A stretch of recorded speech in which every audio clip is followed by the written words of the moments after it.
BJP का गढ़ बन चुकी शिवनगरी काशी से प्रधानमंत्री नरेंद्र मोदी ने आज अपना नामांकन दाखिल कर दिया।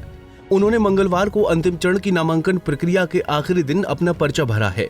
वो लगातार तीसरी बार वाराणसी सीट पर चुनावी मैदान में हैं। पीएम मोदी के नामांकन में बीजेपी के नेताओं समेत एनडीए गठबंधन के तमाम घटक दलों के नेता भी शामिल रहे। अब की बार मोदी की एमपी और प्रधानमंत्री दोनों के लिए हैट्रिक लगाने का चुनाव है, जो उनके लिए बेहद अहम है। दरअसल वाराणसी लोकसभा सीट के इतिहास की बात करें तो लंबे समय से इस सीट पर बीजेपी का कब्जा है। हालांकि आजादी के बाद कई दशक कांग्रेस यहां पर काबिज रही, लेकिन देश में साल 1991 की राम लहर के बाद घाटों की नगरी वाराणसी में बीजेपी की जड़ें मजबूत होती चली गईं। साल 2004 के चुनाव को छोड़ दें तो 1991 से लेकर 2019 तक हुए सभी चुनाव में बीजेपी ने यहां पर जीत दर्ज की है। इस दौरान 8 में से 7 बार बीजेपी ने काशी की चुनावी जंग जीती है। साल 1991 से वाराणसी सीट का चुनावी इतिहास। साल 1991 शिरीष चंद्र दीक्षित बीजेपी। साल 1996 शंकर प्रसाद जायसवाल बीजेपी। साल 1998 शंकर प्रसाद जायसवाल बीजेपी। साल 1999 शंकर प्रसाद जायसवाल बीजेपी। साल 2004 राजेश मिश्रा कांग्रेस। 2009 मुरली मनोहर जोशी बीजेपी। साल 2014 नरेंद्र मोदी। साल 2019 नरेंद्र मोदी बीजेपी। आपको बता दें कि वैसे तो वाराणसी लोकसभा सीट पर साल 1952 से लेकर अभी तक कुल 17 बार चुनाव हुए हैं, जिनमें 7 बार कांग्रेस का भी कब्जा रहा है। ऐसे में इस सीट पर बीजेपी और कांग्रेस दोनों ही दलों की जीत का स्ट्राइक रेट बराबर है।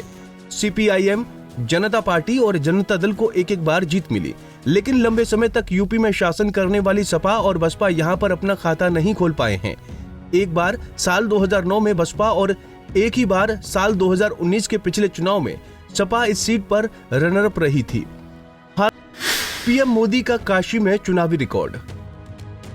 साल 2014 3,71,000, 2019 4,80,000। हालांकि इसके बावजूद काशी के रण में अब की बार मोदी और भूमिहार की जंग कही जा रही है। यहाँ पर चुनावी अखाड़े में उतरे कांग्रेस के उम्मीदवार अजय राय भूमिहार जाति से आते हैं, जिसके वोटरों की संख्या इस सीट पर अच्छी खासी है। पिछले चुनाव में करीब 1.5 लाख वोट पाकर अजय राय तीसरे नंबर पर रहे थे, जबकि सपा की शालिनी यादव दूसरे स्थान पर थीं। लेकिन इस बार सपा कांग्रेस का गठबंधन है और कांग्रेस ने अपने प्रत्याशी अक्षय पर फिर चुनाव में भरोसा जताया है, लेकिन वो पार्टी के भरोसे पर कितना खरा उतरेंगे ये समय बताएगा।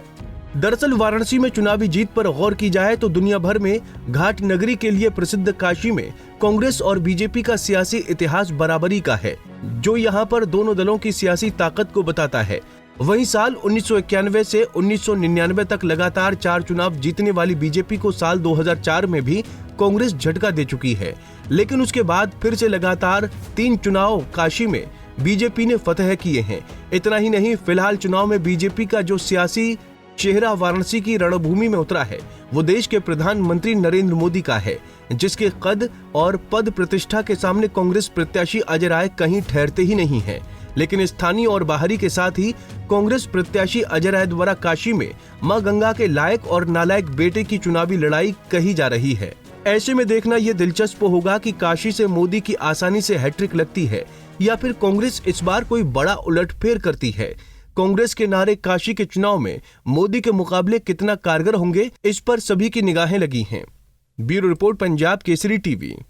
हमसे जुड़े रहने के लिए हमारे YouTube चैनल को सब्सक्राइब करें और नई वीडियो की नोटिफिकेशन के लिए बेल आइकॉन को दबाएं। अगर आप ये वीडियो Facebook पर देख रहे हैं तो लाइक जरूर करें और ज्यादा से ज्यादा शेयर करें। धन्यवाद।